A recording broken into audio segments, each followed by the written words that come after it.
Hello everyone, welcome back to freepilotgroundschool.ca. This is our last lesson on flight operations. Hopefully so far you found the information that I've given practical and you've learned a lot from it. Let's get started. Let's review. The piloting command is responsible for everything. They can make exceptions for the purpose of flight safety. The Minister of Transport can provide exceptions to the CARs, but this is very rare. Mountains and thunderstorms have lots of risks.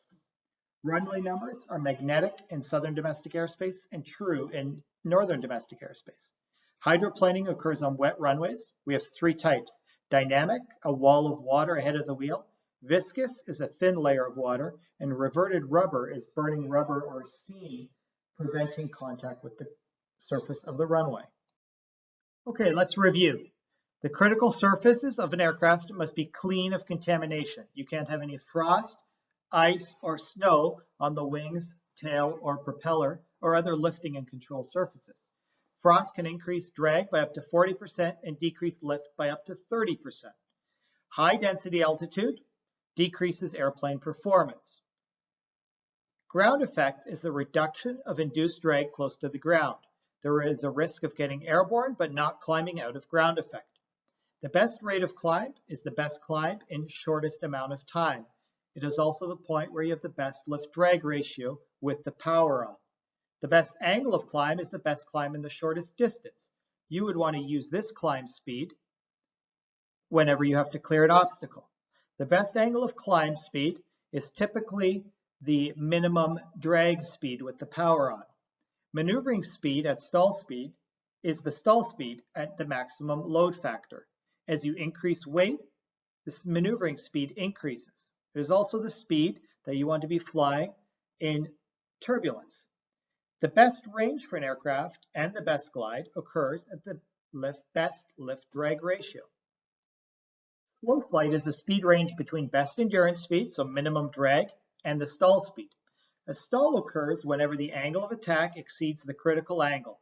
This stall speed remains constant with altitude, the indicated stall speed, whereas the true stall speed increases with altitude.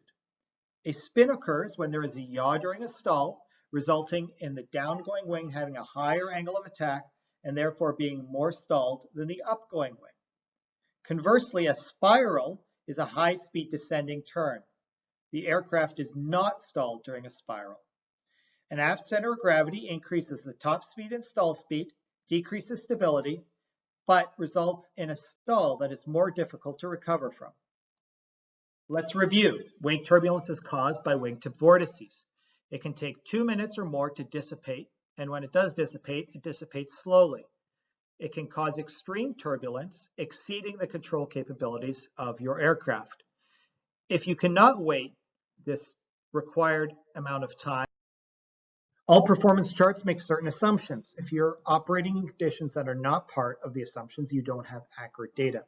Performance numbers are based on a new aircraft, but average pilot skill. An upslope runway makes it look like you're too high. The tendency is to be low on approach, and a downslope runway makes it look like you're too low. The tendency will be that you are too high. So a quick review. Remember, the moment equals the arm times the weight.